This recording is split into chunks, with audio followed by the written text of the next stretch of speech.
Vasanth TV ரசிகர்களுக்கு வணக்கம். இன்னைக்கும் நம்மளுடைய தெரிந்து கொள்வோம் நிகழ்ச்சியில தெரியாத பல விஷயங்களை தெரிஞ்சுக்க போறோம்.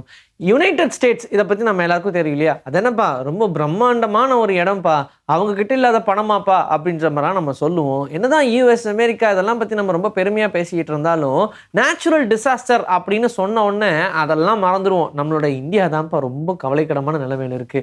அடிக்கடி புயல் வருது, அடிக்கடி மழை வருது, அடிக்கடி வெள்ளம் வருது அப்படிலாம் நம்ம யோசிச்சுக்கிட்டு இருப்போம். ஆனா இந்த உலகத்திலேயே ரொம்ப பாவப்பட்ட இடம் எதுப்பா அப்படின்னு கேட்டா இந்த பூமியிலேயே யுனைடெட் ஸ்டேட்ஸ் ஆஃப் அமெரிக்கா அப்படின்னு தான் சொல்றாங்க.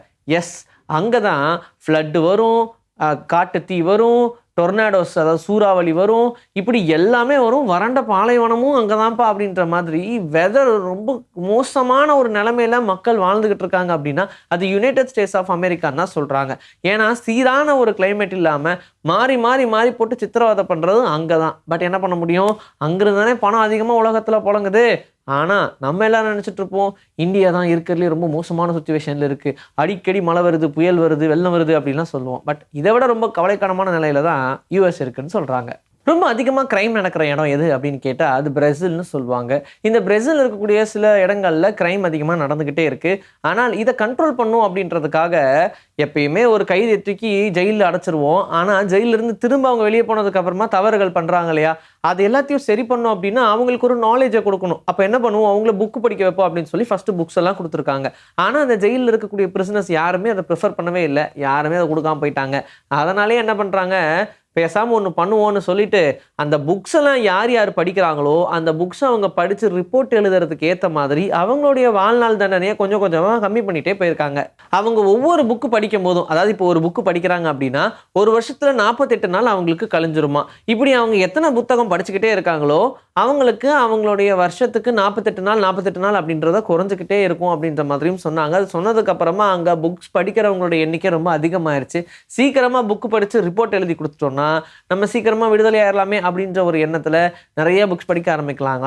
ஆனா அந்த புக்ஸ் எல்லாம் படிச்சு முடிச்சு அவங்க வெளியே போனதுக்கு அப்புறமா அவங்க குற்றங்கள் பண்றதும் இப்போ ரொம்ப கடுமையா இல்லை அப்படின்ற மாதிரியும் சொல்லியிருக்காங்க. ரொம்ப கம்மியாயிருச்சு அப்படின்ற மாதிரியும் ரிப்போர்ட் பண்ணியிருக்காங்க.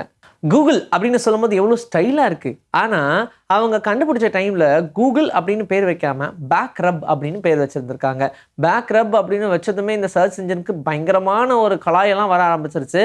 பேக் ரப் டவுன்லோட் பண்ணிட்டியா அப்படின்லாம் சொல்லும்போது ரொம்ப தவறான வார்த்தைகளை உச்சரிக்கிற மாதிரி இருக்குது அப்படின்றதுனாலயே பேக் ரப் அப்படின்ற அந்த பேரை கூகுளில் அதுக்கப்புறமா மாற்றிட்டாங்க. பார்த்தீங்களா, கூகுள்னு ஃபர்ஸ்ட் வைக்கலையாம், பேக் ரப்னு வச்சிருந்துருக்காங்க. எப்போ பெண்கள்லாம் ஷர்ட்ஸ் போடலாம் அப்படின்ற மாதிரி அனௌன்ஸ் பண்ணாங்களோ அப்போ பாய் ஷர்ட்டுக்கும் கேர்ள் ஷர்ட்டுக்கும் எப்படிப்பா வித்தியாசம் கண்டுபிடிக்கிறது அப்படின்ற மாதிரியான ஒரு சிக்கல் வந்துச்சு. ஏன்னா அப்போ அவங்களுக்கு ஏற்ற மாதிரி ஸ்லிம் ஃபிட்டா அப்படி தைக்கலாம் அப்படின்ற மாதிரி எல்லாம் பிளான் கிடையாது. ரொம்ப ஜென்ரலாகவே யார் பார்த்தாலும் நோட்டீஸ் பண்ணுற மாதிரி ஒரு விஷயம் வேணும் அப்படின்றதுனால பாய்ஸ் போடுறாங்க அப்படின்னா ஜென்ஸுக்காக மேனுஃபேக்சர் பண்ணக்கூடிய ஷர்ட்ஸில் ரைட் சைடில் பட்டன் வரணும், கேர்ள்ஸுக்காக மேனுஃபேக்சர் பண்ணக்கூடிய ஷர்ட்ஸில் லெஃப்ட் சைடில் பட்டன் வரணும் அப்படின்ற மாதிரி தான் கண்டுபிடிச்சாங்க. அது யூனிசெக்ஸாக இருந்துச்சுன்னா அது ரைட் சைட்லேயே இருக்கட்டும், யார் வேணாலும் போட்டுக்கலாம் அப்படின்ற மாதிரினா ரைட் சைட்லேயே இருக்கட்டும் அப்படின்ற மாதிரி பிளான் பண்ணாங்க. பட் இப்போ வரைக்கும் அதை நிறைய பேர் ஃபாலோ பண்ணுறாங்களா அப்படின்னு தெரியல. பட் பெரிய பெரிய பிராண்ட்ஸ் இப்போ வரைக்குமே லெஃப்ட் ரைட்டை கரெக்டாக ஃபாலோ பண்ணிட்டு தான் இருக்காங்க. இப்போ இருக்கிற கணக்குப்படி பார்க்கும்போது 300-200 வருஷத்தில் இங்கே இருக்கக்கூடிய ஒவ்வொரு கண்ட்ரியுமே அழிஞ்சிரும் அப்படின்னு சொல்கிறாங்க.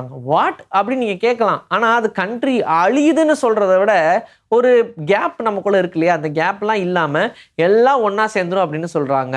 ஏன்னா இப்போ இருக்கக்கூடிய அந்த தனித்துவம் என்ன, நம்ம இங்கே இருக்கோம், சவுத்தில் இருக்கோம், அவங்க வெஸ்ட்டில் இருக்காங்க அப்படின்ற மாதிரி இருக்கும். அண்ட் நம்ம கடையில் கடல் இருக்கும், ரோட்ஸ் இருக்கும், அதனால நம்மளால அங்கே காடுகள் இருக்கும், அதனால அதுக்குண்டான கேப்பு நம்ம பார்டர்லாம் போட்டு வச்சுருக்கோம் இல்லையா.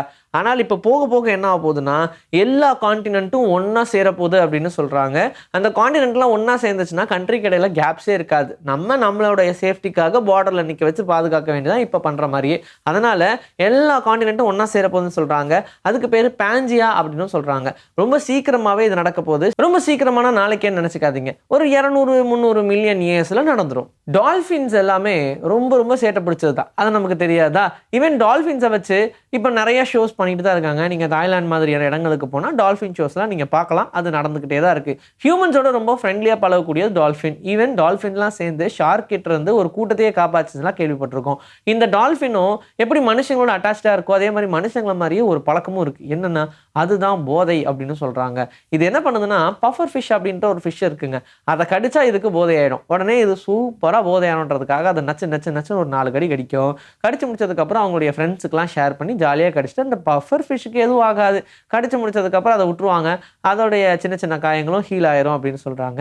அதனால் இந்த பஃபர் ஃபிஷ் எப்போல்லாம் கிடைக்குதோ அப்போல்லாம் அதுக்கு குஜால்ஸ் தான் அப்படின்ற மாதிரி கடிச்சு கடிச்சு போதை ஏற்றிக்கிதான். இன்னைக்கு நம்மளுடைய தெரிந்து கொள்ளும் நிகழ்ச்சியில் தெரியாத பல விஷயங்கள் தெரிஞ்சுக்கிட்டோம். இதே மாதிரி சூப்பரான கண்டென்ட்டோட உங்களை நான் வந்து சந்திக்கிறேன். Until then, this is bye from me, Jayashree. Take care.